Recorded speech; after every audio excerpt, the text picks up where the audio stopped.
Sa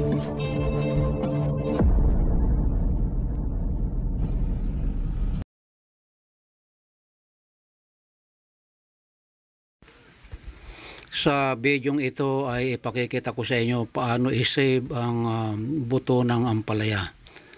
Ayan, naninilaw na, malamang in 24 hours hinog na yan. Ganyan din na naninilaw na rin yun dun sa kabila. At ito naman ay hinog na talaga. Binalot ko sa papel noong berde pa kasi gagawin kong binhi. Pitasin na natin para makuha yung seeds niya. Bali generation to generation na ito kasi galing ito nga sa Canada. Binuhay ko rito, tumubo naman at naigulay na yung mga naunang bunga. At ito yung apple look siya. Pwede nang pitasin yun. Ito pa ang kasamahan.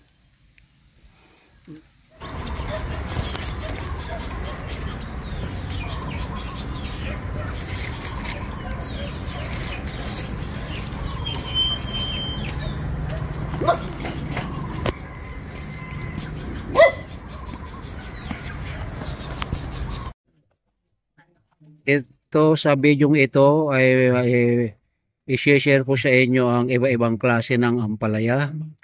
Ito yung ampalayang ligaw. Yan. Maliliit lang siya. Ito pwede ng binhi. Ito naman ang size niya pagka yung igugulay na lang. So, yan yung ligaw. Ito naman yung bonito kung tawagin, humahaba rin ito hanggang mga 4 inches. Ito nasa 2.5 inches lang yan. Ito naman, ito product of the Philippines ito. Yan. Ito naman, yung binhi, yung buto galing Canada. So, parang apple siya. Yan ang panggulay na. Lumalaki pa, mas malaki pa dyan kung minsan inaabot hanggang dito. Saka ang bilog niya, yan. At ito naman yung hinog na. Pambinhi na rin yan. So ito ang kasama isang klaseng variety lang yan. Ito nga yung galing sa Canada. At ito pa ang isa na galing Canada. Bali tatlo yan. Malaki po siya. Mapait din. Tingnan nyo yung kabilog niya. Tapakin tulad natin itong bote ng silver swan na vinegar. So ayan po, ito malaking bote na ito, yung kasing laki ng aking braso. Ayan po. So ayan. Yan.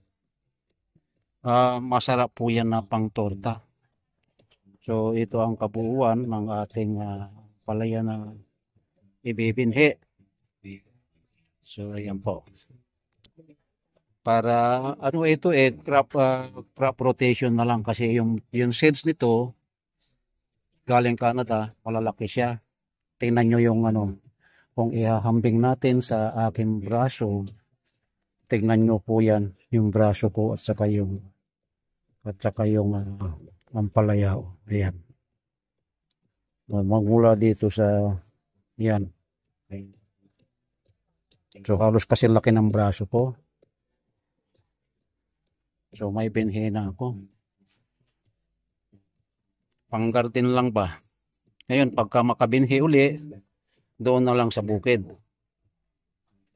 So ayan.